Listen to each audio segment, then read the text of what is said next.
சென்னையில் இது நடப்பதற்கு முன்பு ஓலாவுக்கும் ஊபருக்கும் குட் பை சொல்வேன் என்று ஒரு பொழுதும் நினைத்ததில்லை. கோயம்புத்தூரில் இயங்கி வந்த ரெட் டாக்ஸி சென்னைக்குள் நுழைந்தது. 100 கார்கள் தான் வைத்திருந்தார்கள்.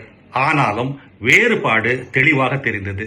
சுத்தமான உடை அணிந்த ஓட்டுநர்கள், சுத்தமான நறுமணம் வீசும் கார்கள், நம்பகத்தன்மை இவையெல்லாம் என்னை கவர்ந்தன. கடைசி நேர ரத்து இல்லை. அதிகாலை 1 மணியோ 2 மணியோ நான் எப்பொழுது சென்று சேர்ந்தாலும் கார் காத்திருக்கும். ஓட்டுநர்கள் கேன்சல் செய்யும்படி கெஞ்சுவதில்லை.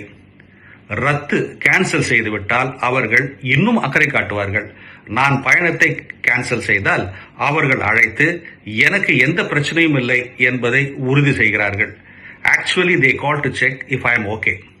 இன்னொரு கார் வேண்டுமா என்றும் கேட்கிறார்கள். ஆம், ரெட் டாக்ஸி கட்டணம் சற்று அதிகம்தான். ஆனால் அண்ணா ப்ளீஸ் வாங்க, கேன்சல் பண்ணிடாதீங்க என்று சொல்ல தேவையில்லை என்பதே உண்மையான லக்ஸுரி ஆகும்.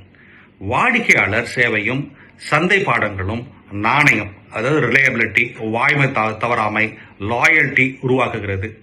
வாடிக்கையாளர்களுக்கு மன அமைதியே மற்ற வசதிகளை காட்டிலும் முக்கியம். சிறிய நடவடிக்கைகள் பெரிய தாக்கத்தை உண்டாக்குகின்றன. ஒரு பதிவு ரத்து செய்யப்பட்டால் தொடர்ந்து செய்யப்படும் ஃபாலோ அப் கால் அக்கறையும் நம்பிக்கையும் காட்டுகிறது. அனுபவமும் விலையும் தான்.